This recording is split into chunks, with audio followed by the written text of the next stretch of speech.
The victor, consumed by fury, observes his defeated enemy, who strangely smiles. Looking around, the villain declares that Gangyu is different from the others. He has triumphed, and now only needs to eliminate his adversary. Huang begged for this, but Gangyu promised his companions that he would always punish according to the law. This is the story of the hero who regretted not acting like a villain that day. After an intense battle with numerous casualties, Gangyu finally defeated the world's most dangerous villain, Shenghuan Huang. However, instead of killing him, he decided to hand him over to justice, which sentenced him to death. Now Huang is imprisoned on the 5th underground level of the maximum security Ruculus prison, with a device that suppresses his powers, awaiting the day of his execution. The heroes of equality who perished in the fight against Huang will be honored with a collective funeral that night. The only survivor among the heroes could only lament having survived. Gangyu's brother turns off the TV and says he should be resting and not watching the news. Gang Hosiu is a prison officer at Ruculus prison and one of those responsible for carrying out sentences. Gangyu confides in his brother, saying he should have killed Huang with his own hand. His brother interrupts him and reminds him of the promise made to his companion. Then a flashback shows the leader of the equality heroes explaining the principles of a hero, emphasizing that they must never kill, even in the face of terrible villains, because criminals also have the right to a fair trial. To Gangyu, none of this nonsense made sense, but she made him promise. His brother agrees with this view and emphasizes that Gangyu has already fulfilled his duty as a hero and tells him that Huang's execution is scheduled for next week, asking him to trust him and the other officers to carry out the law. Then he goes with his brother to the collective funeral to say goodbye to their companion. However, a week later, on the day of Huang's execution, he would be at another funeral, but now it would be his brother's. Gangyu wonders why the criminal who should be punished is still alive while innocent lives, like his brothers, continue to be lost. Sitting on the ground, completely desolate, he receives a visit. It was Seiyun-jo, the director of Ruculus prison, who arrives and asks if he has a minute to talk. She hands him a tablet with footage of Huang's execution. Everything was happening normally, and he was being taken to the execution room, but he notices that one of the guards escorting him looks identical to Gangyu. Then he starts asking him questions, but he is completely ignored until he asks what it feels like to execute someone. Is it easy, right? Gangyu says, "Easy? I have nightmares every night, but you keep working here," he retorts, saying, "Well, someone has to do it. I'm just doing my duty as a prison officer." Everything was ready for the execution. Gangyu asked, "Do you have any last words?" Huang said yes and asked, "Who is older, you or your brother?" He then starts the countdown, but just as they were about to press the button, the video stops. Director Seiyun-jo announced that, at the moment of execution, the prison's power went out due to an unknown electromagnetic pulse. Huang broke free and caused a real massacre. Help me!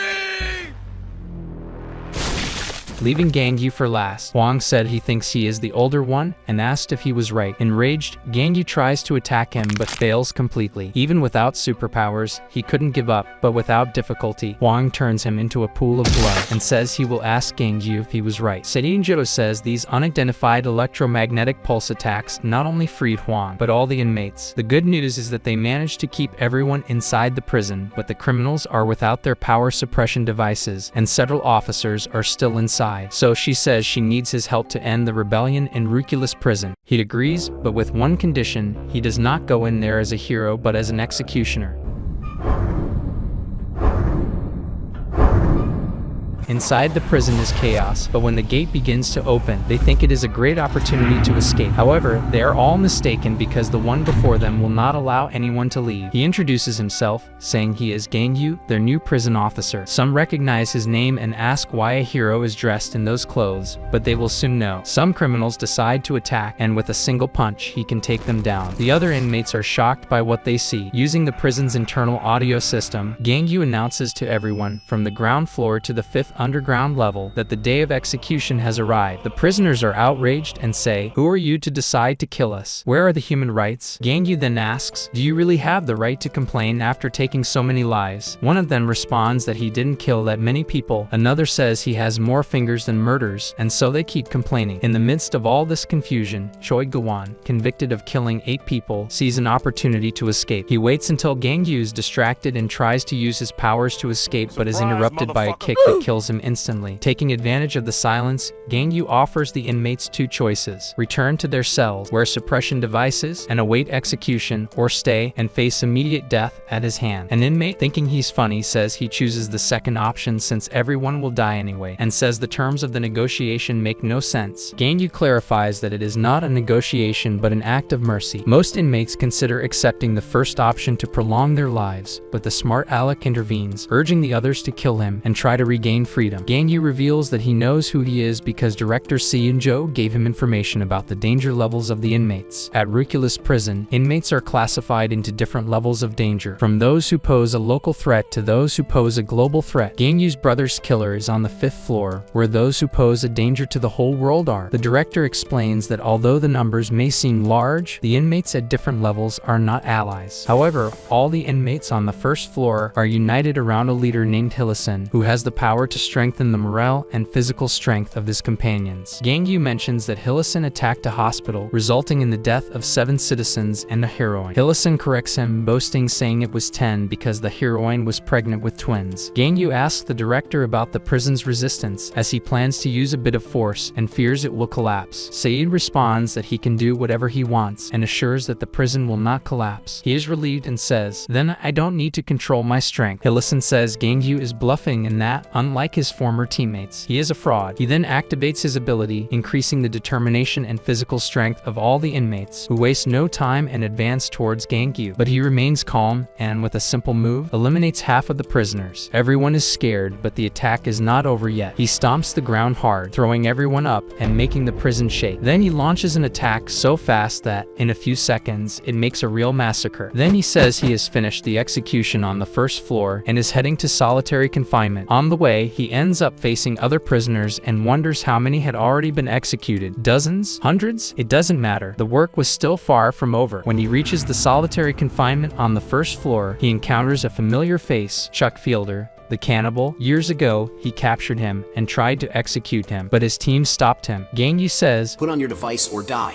But Chuck says he's not interested. Gangyu then cuts off his head, but it was just an illusion. Chuck reappears and starts talking about why he started killing, creating another illusion with his power. However, Gangyu manages to cut his arm off before the illusion is complete. He declares that he can no longer stand hearing Chuck's voice and will end this quickly. But before he can act, Chuck uses his ability to create a new illusion, making his former teammates appear, thinking this would make Gangyu lower his guard, but he destroys them easily. Chuck cannot believe Gangyu cut down his comrades without hesitation, but he says mere illusions do not affect him and splits him in half. Chuck declares that he is not a prison guard, but a monster similar to Huang. Huang is bored. He tried to distract himself by fighting with the girl imprisoned on the same floor as him, but she shows no resistance. He wonders if Gangyu will take long and is undecided whether to wait or go up. Then 3 mysterious figures are shown outside the prison, observing everything that is happening inside. Sinka is completely infatuated and wants to make Gangyu her husband. However, her subordinates are confused as they caused a blackout in the prison to save Huang precisely because she had said he would be her husband, and now she wants to marry a hero. She says he is no longer a hero, at least he does not seem to be. Unable to decide which one she prefers, she decides that the one who manages to get out of this prison alive will be her husband. Meanwhile, in the prison, the director tries to convince Gangyu to rest, as the prisoners will grow stronger as he descends. But he says to open the next door, as he is already ready to continue. She gives up and agrees, but asks a favor. There are still guards alive on the 2nd basement floor. She asks him to save them so they can return safely to their families. He asks if there are more survivors on the other floors, and she says she doesn't know. The only floor they can still monitor is the 5th, and the situation is not good at all. He finally goes to the next floor, but before the door can open completely, he is ambushed, being hit by numerous shots. One of them goes to the prison director, grabs her by the neck, and says he always wanted to see her panicked face. When the inmate looks back to boast about capturing her, he is startled by what he sees. Everyone was dead, but how was that possible? When he looks up, he is hit by a punch and is completely shattered. The director is terrified. He had cleaned the floor in a few minutes. Then he says, "Do not descend when they open the next floor. It is not safe here." Before leaving, she warns him that the hero killer will be on the next floor. He responds that he already knows. The inmates in solitary confinement, hearing the noise, think their cellmate cellmates manage to escape. Tomo, the hero killer, calls them stupid. It was obvious they were all dead. None of those idiots had the strength to make all that noise. One of the inmates does not like the way she talks about them and threatens to kill her. She retorts, saying he can try if he thinks he can. Before he can react, she has already cut him in half and declares she will teach those who join her how to defeat a hero. Tomoki explains that superpowers are divided into 3 distinct categories. First, there are physical powers, capable of modifying or strengthening the body of those who possess them. Then, creation powers, which allow generating something from nothing. Finally, there are special powers, which do not fit into the previous categories. Tomoki claims to know Gangyu's ability in detail. However, the other inmates doubted her ability to defeat him. She explains that Gangyu is strong, but when she used to be a hero, she managed to watch one of his training sessions and says he has physical type powers. Besides knowing his weakness, she managed to convince everyone to follow her plan, coordinating it from afar. As soon as Gangyu arrives, he starts being attacked, but his physique is so strong that it is not worth dodging. This was part of the plan. Then, one of the inmates takes advantage of the attacks to attach 30 superpower suppression devices to him. Everyone celebrates, thinking the plan worked, but Tomoki's strategy has 3 flaws. The first is that she underestimated Gangyu's strength, and he easily destroys all the devices. She asked to move to plan B, which was to use hostages, but that was her second mistake. Assuming his ability was only physical type, however, it was also special type, allowing him to easily save the hostages. And her third mistake was assuming she was dealing with a hero. He is an executioner. The inmate who was helping coordinate the attack from afar with his powers gets frustrated with the plan's failure and starts cursing Tomoki. Impatient, Tomoki kills him and says that a mediocre criminal like him wouldn't understand. But 30 power suppression devices were more than enough to seal any first-class hero's power. How did he destroy them so easily? Rumors said he was only in the equality group because he had an affair with the leader. But now Tomoki had no more doubts. He really is strong and had been hiding his true strength all this time. Irritated, she tries to attack the guard she was holding hostage, but before she can touch him, her hand is cut off. When she looks back, there he is. Gangyu? He asks what her last words are. Tomoki asks if all the equality heroes, except him, are really dead. He says yes. Then it is revealed that Tomoe, one of Gangyu's comrades, was her sister. A flashback shows Tomoki's past. She became a hero because of her younger sister, who had no powers and depended entirely on her. But Tomoki was extremely narcissistic, and when she killed for the first time, she felt an addictive sense of superiority. And since then, she never stopped. One day, Tomoe, to find out why her sister always came home late and smelling of blood, followed her and ended up witnessing what her older sister had become. Tomoki, completely hallucinated, asks if her sister wants to join in and says that the feeling of killing is very good and she should try it. But Tomoe, deeply saddened by what her sister was doing, awakens a hidden power that allows her to chain Tomoki. Tomoki managed to escape, but her sister did not rest until she brought her to justice. And that's how she ended up imprisoned, and her sister became one of the most powerful heroines. She asks if her sister died without suffering. He says that Tomoe died calling her name until the end. She gets a little shaken and lunges at Gangyu, trying to hit him, but the power difference is so great that a simple punch from him is enough to bring her to her knees. He says it saddens him that he will have to kill the sister that his teammate loves so much. Tomoki says he doesn't have to do it and starts begging for her life, saying, "Did you forget what you promised Ryoza?" Gangyu says he is no longer a hero and asks what she did when her victims begged for their lives, exposing her hypocrisy, and kills her without any remorse. Gangyu's attacks are so strong that they echo even outside the prison. But what he couldn't imagine is that he was accidentally making someone fall even more in love with him. Huang, for some unexplained reason, is carrying a mysterious female inmate from the 5th floor when a new tremor occurs. There is no doubt that it's Gangyu. He then decides to go up to meet him but is surprised by an attack that throws him against the prison wall. The mysterious figure then says, "Bored kid, then let grandpa play with you." Huang mocks, saying, "Wow, a scary grandpa." The guards monitoring the 5th floor call the director. She notices they are scared and asks what's happening. They then say that prisoner 001 has just found Huang. She comments that this is good news since it means one of them will surely die, and she expresses her support for Kingston, as unlike the other prisoners on floors 4 and 5 who killed thousands of people, he'd only killed 3. His first victim was the most powerful villain of his time, Caracas, but he wasn't satisfied, so he also killed the 2 most most powerful heroes of his time. However, even more disappointed, no one, whether hero or villain, was challenging enough to use all his strength, so he decided to surrender voluntarily. He was the first inmate of Ruculus prison. Due to his strength, his execution was postponed for over 30 years. Hwang says he doesn't want to play, but Kingston says, "Don't worry kid, I won't kill you. We're just going to play a little." Hwang decides to give it a chance and accepts to play. He then uses his power to crush the bodies of the agents and throws them at him. But even being old, he still has extremely sharp reflexes and can easily defend himself. Kingston says he thought he used telekinesis, but something seems different. Hwang changes his mind and says it's not fun to play with him. After all, why waste time killing someone who will die of old age? Kingston doesn't like the comment at all and says he's met many arrogant people like him in the past and will teach him good manners. Meanwhile, in the monitoring room, one of the guards shouts that the building is collapsing, but the director says he's being dramatic. There are 20 layers of special walls made to withstand any type of attack. It's impossible to destroy. Kingston then advances towards Hwang and launches an attack so powerful that it makes the entire prison shake, surprising even Gangyu. Hwang manages to dodge, but the attack was so powerful that Kingston went through all the layers of the prison wall. Then the director, completely scared, declares, "We're screwed." Hwang is impressed and wonders if he should follow him. Then someone tells him, "Forget that old man, you'll have more fun staying here talking to me." "But who are you?" he asks. She says he'll know everything after they talk, but first, she says the spectators can leave and turns off the monitoring camera. Annoyed, the director wonders, "But who is that girl and how did she get to the 5th basement?" Gangyu was waiting for the guards to open the gate to the next floor, but communication was failing a lot. Then, with a little force, he easily opens the gate, but there was something different from the other floors. This one was empty and had a strong smell of blood. No matter where he looked, he found nothing. This didn't make sense, as there should be 30 prisoners plus the guards, but there were no bodies, until, while searching for survivors, he heard a scream. It was a guard being chased by several creatures. He saves her and asks if she's okay, but instead of getting a response, he is surprised with a hug. She had mistaken him for his brother. Then he clarifies that he is not Gangyu, but his brother. She is impressed by the resemblance between them and asks what he was doing in the prison. He says it's not safe to talk there. Then she says, "I'm sorry for this, brother-in-law. I'm happy to finally meet you." Gangyu is completely taken aback. She introduces herself as Jia Hong, a prison officer at Ruculus and his future sister-in-law. Gangyu says he knew his brother had a girlfriend, but he never mentioned marriage. She then says she has news to share, points to her belly, and says, "Your nephew or niece is growing here. We found out recently. Gangho was planning to tell you as soon as Hwang's execution was over. Is this all true?" he asks. Jia confirms and asks if there's something wrong. She didn't know what had happened to Gangho or the current situation of Ruculus prison. Due to the communication failure, she thought it was just a simple riot. Gangyu explains the gravity of the situation and mentions that he is there to execute all the prisoners. Jia asks if he has any news about Gangho, who was on the 5th floor when everything happened. Afraid of her reaction if she knew the truth, he decides to lie, saying that the 5th basement sent rescue signal. She is relieved to hear this. He tells her to go up because it's not safe there, but she is stubborn and insists on staying to help. Jia reveals that she has the ability of psychometry, which allows her to read the mind of anyone who makes eye contact. She reassures Gangyu, saying she didn't use her abilities on him. "And how will that help me?" he asks. Jia begins to explain the situation on the 2nd basement floor. There are 2 prisoners here named Neil and Male, siblings whose powers are creation and special. They summon several creatures and attack the prisoners and agents, turning everyone into their puppets. Gangyu says he already knows what their powers are and that they are disciples of that wizard, and says he doesn't need more information and asks her to leave. Jia responds that he needs her ability to differentiate the agents from the inmates. Gangyu questions if it wouldn't be easier to destroy everyone, but Jia explains that the agents are still alive and will return to normal once they are freed from the siblings' power. After a long conversation, he realizes that Jia won't give up, so he agrees to take her, but with one condition. He uses his power to create a sphere around her and says she will have to stay inside it, as it's the only way to ensure her safety and the babies. Then they move forward towards the puppets. She says this is the power of the older brother, Neil. He asks who the officers are. She activates her ability and says it's the last 2. Gangyu then uses his power to make the sphere opaque, preventing her from seeing the massacre he is about to carry out. Gangyu uses his power to immobilize the officers being used as puppets and says they will be spared, but the prisoners will be killed. He begins to destroy the puppets. The siblings, who are coordinating the attacks from the solitary confinement on the 2nd floor, are scared by his power level. Male asks, "What do you think? Is he stronger than our master or that woman?" Neil responds that he doesn't know. Male is afraid, but her brother reassures her, "Don't worry, it won't be easy for him to kill us." Jia is annoyed and asks why he locked locked her in. Gangyu apologizes and promises to warn her next time. She asks what's happening, and he explains that he quarantined the guards and that the prisoners will all be executed.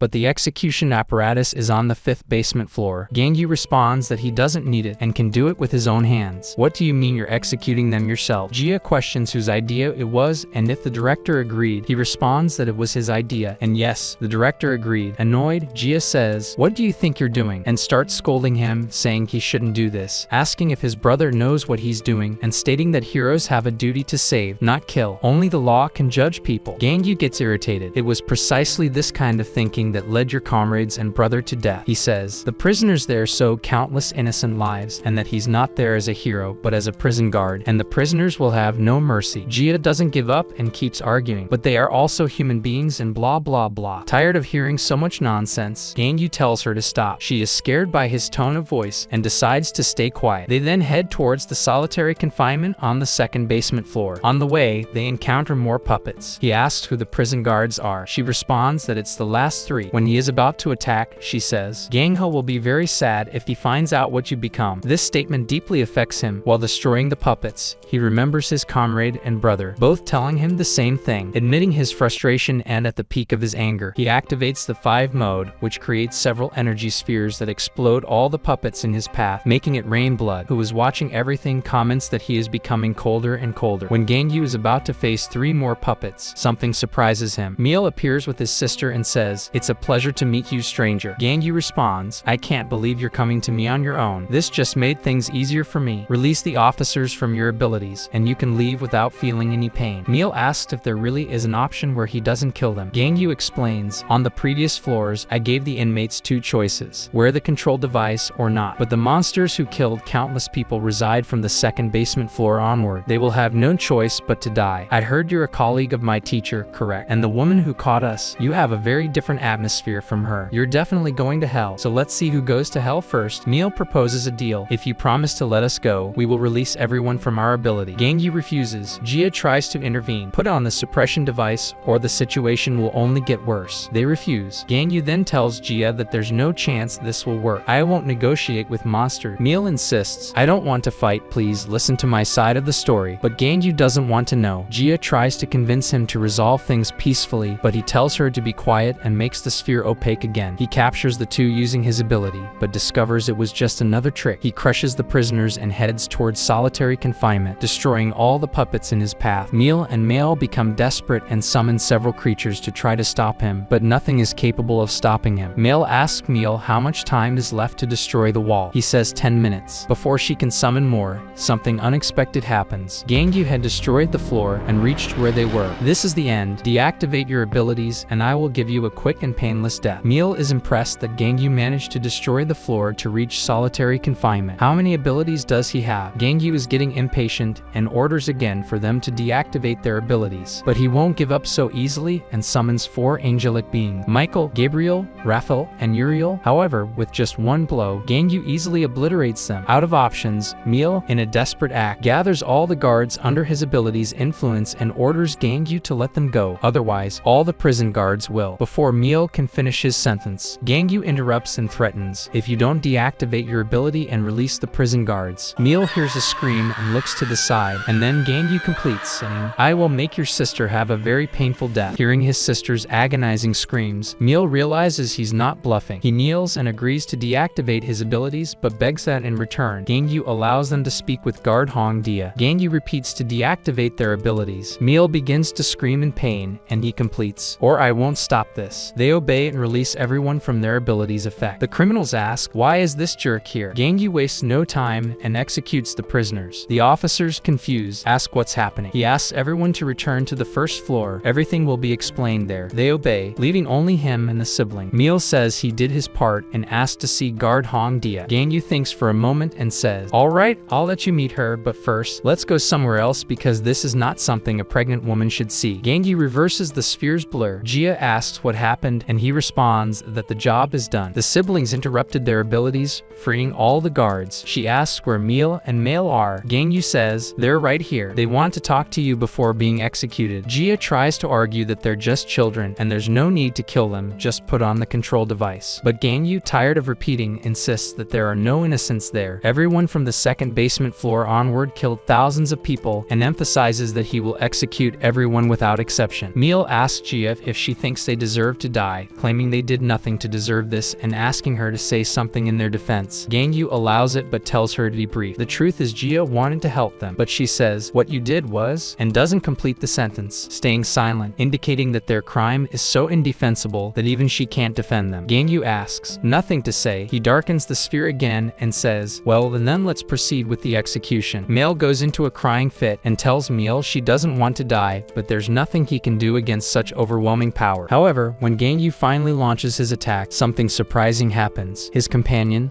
the wizard who was killed in the battle against Huang, appears before him and protects Meal and Male with a shield. Completely confused, Gangyu wonders, what the hell is happening here? What is this? Could it be an invocation made by the twins' ability? It's not possible they have a defensive ability of this level. I'm sure the wizard used this ability himself, but why? Why would he cast such a powerful defense spell on them? Gangyu has many doubts, but in the end he says, well, whatever, nothing would change even if I thought about it. Then he throws a punch, destroying the shield, but the wizard quickly rebuilds it. He then says, old bastard, why are you protecting them? He continues destroying the shield, but no matter how many times he destroys it, the wizard always rebuilds it instantly. Seeing how much he was struggling to protect the twins, Gangyu begins to feel a certain unease he can't shake off. A flashback shows one of the many memories he has of his companion. One of the members asks if the wizard isn't tired, and then asks Tomoe if they will have children when they get married. She responds, since when did I say I would marry you? They start arguing, and La asks them to stop fighting. The wizard calls everyone to play with the children. They go, except Gangyu, who sits alone under a tree, until someone calls him. It was the wizard. He asks if Gangyu doesn't like children. He responds that it's not that he doesn't like them, he just doesn't know how to interact. You can simply do what your parents did when you were a child, says the wizard. Gangyu then tells him he doesn't know how to do that because his parents died shortly after his birth. The only family member he had was his older brother. The wizard is surprised and apologizes for that. Then there's an awkward silence until his companion says they could do it together. I'll help you act childishly. Gangyu makes a strange face and the wizard laughs, saying he was just kidding. He says he didn't know he was capable of making such an expression, but he wasn't kidding completely. If things get tough for you, you can act like a child with me. Gangyu thanks him but says he'd rather not go down that path. On the day of the battle against Huang, seeing all his companions severely injured, he starts crying tears of blood. However, in his last breath, the wizard tells him that it's alright and everything will be fine. After remembering all this, he decides to cease his attacks and frees Hong Dia. Gangyu asks Jia if she can read the memories of abilities. She says yes, so he asked her to read the memories of this ability. He wants to know what the old man was thinking when he cast that spell on them. She then shows the memory in her hand, saying this is the memory stored in the hero wizard's ability. Gangyu says it looks unpleasant, but Jia says it looks cute. He asks why the siblings' memories are there too. She says it's because the ability was cast on them. I didn't show them on purpose, she says. Gangyu says, just to be sure, let me say this again. No matter what story they have, it won't change the fact that they killed thousands of people. I'm still going to execute them. Jia says, okay, then lets the memories fall on Gangyu. We have a flashback of a fancy auction for VIP members who like to collect people with abilities. We see people caged, and Meal and Male are in one of them when they were just 6 years old, and it was their own father who used them to sell. The most sold individuals were those with special class abilities, followed by those with a physical type ability, capable of molding their own bodies. Meanwhile, creation type abilities, more common, were sold at a low price. Meal and Male stayed there, hiding their true natures, not being sold for a long time, hoping to be freed. But one day, they were asked to step out of the cage because someone came to get them. The woman then says that these children are destined to summon angels and demons. He asks why she is so interested in them, if she intends to ask for a refund later. She responds that she's just curious about what. He retorts, I ask what would happen if we combined angels and demons. She says, Meal and Male don't understand. Then she continues, you are still young for this, so you don't know, but you will learn over time. However, something interrupts their conversation. The auction house was being attacked. Frightened, the man wonders what is happening. Meal asks if his sister is hurt, but she is fine. In fact, everyone was being protected by a green shield. The person responsible soon appears, stroking his mustache. It was the hero hero wizard and his assistant Lippis. Lippis is impressed with the destruction the meteor caused and asks what class it is and how she can replicate it. He tells Lippis that there's no secret, just work hard. Didn't you know? Summoning is the fruit of your imagination. It's a vital point, he says. Then he asked if she did everything he asked. She responds that yes. All the auction participants were transported away and the prisoners were freed. Then the wizard says that their work is finished and they will return to lessons again. Lippis asks if these lessons involve learning to shoot a meteor, but suddenly someone talks to them. It was Meal and Mail. They ask if they can go with them. Meal then says that he has a summoning class and asks if that's correct. However, Lippis doesn't like the direction of the conversation and says the wizard promised her that she would be his only disciple, but he responds that he never made that promise. Curious, he asks the twins to show their abilities. They agree and summon an angel and a demon. Lippis finds this bizarre, as children usually summon things like toys and puppies. The wizard is impressed and decides he will take them and teach them magic. 3 years passed, and they learn to control the summons. The wizard says that the secret of summoning is to be able to imagine what they want to create in their mind. He tells Meal that the angel he summoned is formed by many images of his mother, who loved and protected him the most. As for Mail, the demon she summoned is composed of several images of her father, who used to do cruel things to her. He says that if they open their eyes to the world, they will be able to summon many more things. Lippis comments that the best is the meteor, and he responds, sure, it's fine if you're only interested in one area, just like this little bunny here, and adds that he's excited to see their future evolution, but they say they are interested in heaven and hell. Heaven and hell? Asks the wizard. Lippis comments that this is nothing like other children. Then Meal says that before she died, his mother said that good people go to heaven and bad people go to hell. These words have been our guide. We hope that good people go to heaven and bad ones end up in hell. They say together, they want to make the world better. The wizard is confident they can do that because they are better than anyone else. Then, one day, Lippis brought a message from the Hero Association for him, informing that they need his help. He doesn't understand. The Hero Association had ignored all his ideas and now decided to act on its own. Then she informs that Aswood appeared near Finland. He is frightened and says they should have sent the Equality Group immediately. What are they thinking? He wonders. The wizard asked her to call Meal and Mail. Are you leaving? They ask. Mail hugs him and begs him to stay. Meal asks when he will return. Considering the enemy we will face, it will be at least several years, he says. They even ask to go along, but he says it's too dangerous. Meal begs him to take them, saying he doesn't want to be discarded again. Lippis says she's not an object to be discarded. The wizard then casts a spell on them and says it's a farewell gift. The mark of my ability will be impregnated in your clothes. Now, go to the shelter. They will take good care of you there. And don't worry, the day will come when we will meet again, he completes, saying, until then, grow strong. But after saying goodbye to their master, they didn't go to the shelter, perhaps out of fear of getting close to someone again. Instead, they stayed in a remote place and started to get stronger. However, all this isolation wouldn't be good for them, and they began to question, what did they need to do to become strong enough until their master's return? What is good and what is bad? What should we do with our abilities? And so, 2 years later, Meal and Mail developed their own idea of what is considered good and bad. Their distinction was formed. They returned to their hometown and began to create the heaven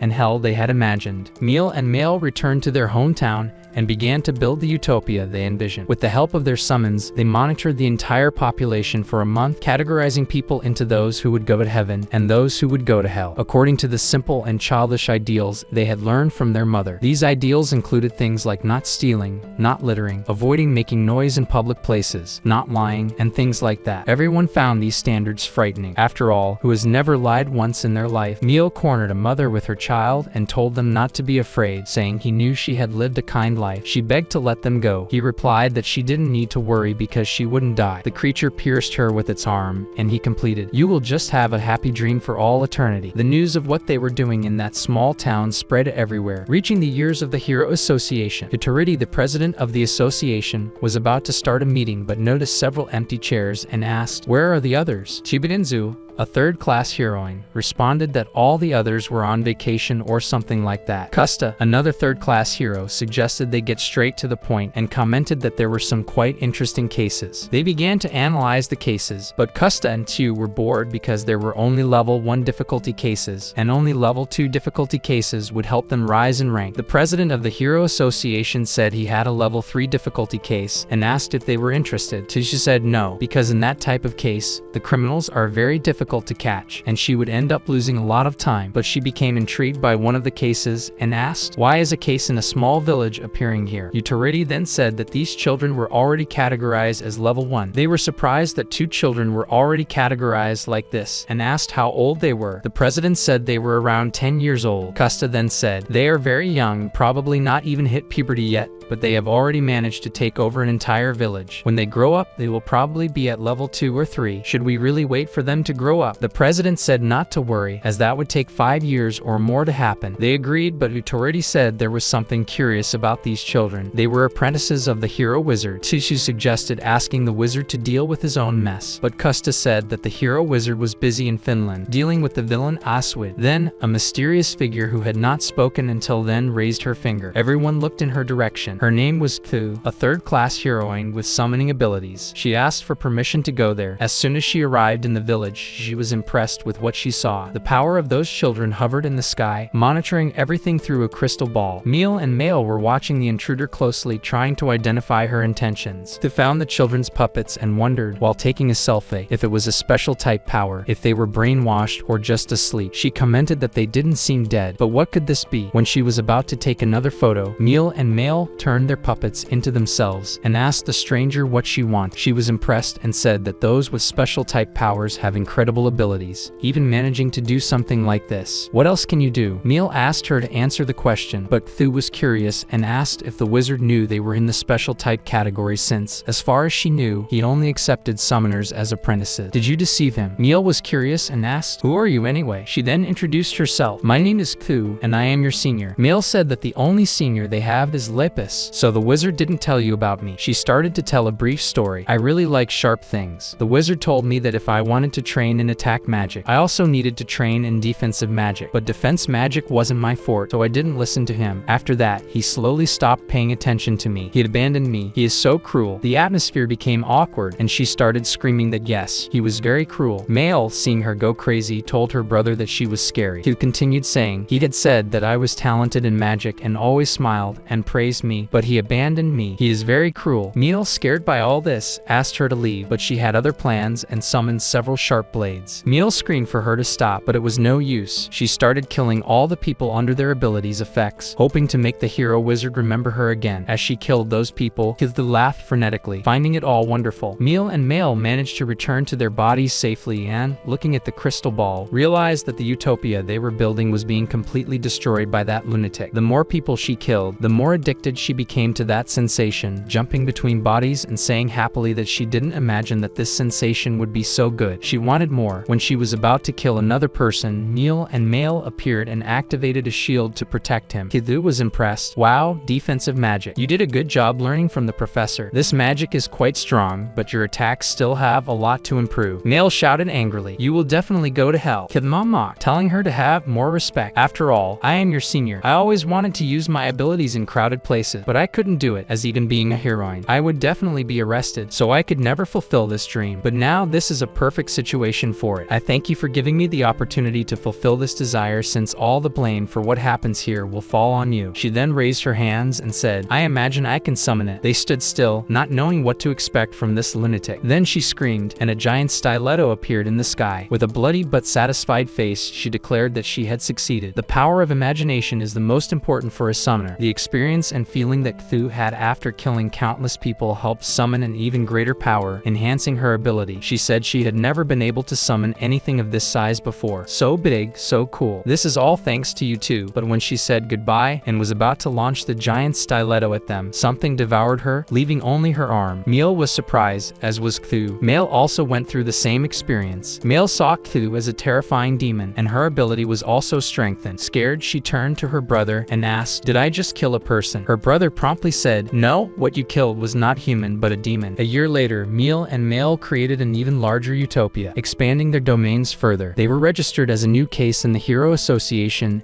and were now considered level 3 villains. When the wizard found out, he was incredulous. The president said he heard they were his disciples. The wizard asked what happened to them. The president replied that he should be asking that question. The wizard then said he needed to go there now, but Utoriti said he didn't have permission to go. "This case will not be assigned to you," the wizard asked why this decision. The president then said, I clearly asked you to kill Aswad, but instead, you captured him and handed him over to the government. There are no reasons for me to let you do whatever you want. The wizard, angry, said there was no more reason to talk to him and said he was leaving. But the president would not let his authority be so easily disobeyed and said he had no authorization, using his power on the table to try to intimidate him. The wizard doubled down and told him to shut up, saying he was nothing more than a lunatic obsessed with power. Amidst that imminent fight, a calm voice emerged. Instead, it was the third-class heroine Ryosa. The president loved the idea and gave her permission to go, but the wizard, dissatisfied, said he had already said he would go there. She then approached him and said, Wizard, you can trust me. Now, in the city, in one of the buildings, Meal looked at the crystal ball and said they had a visitor. They wondered how many sins the stranger who came had committed so far. And so ended chapter 15. Guys, this was the first 15 chapters. I really want to bring the new chapters. If you want to, please like the video and comment. Thank you, and don't be criminals.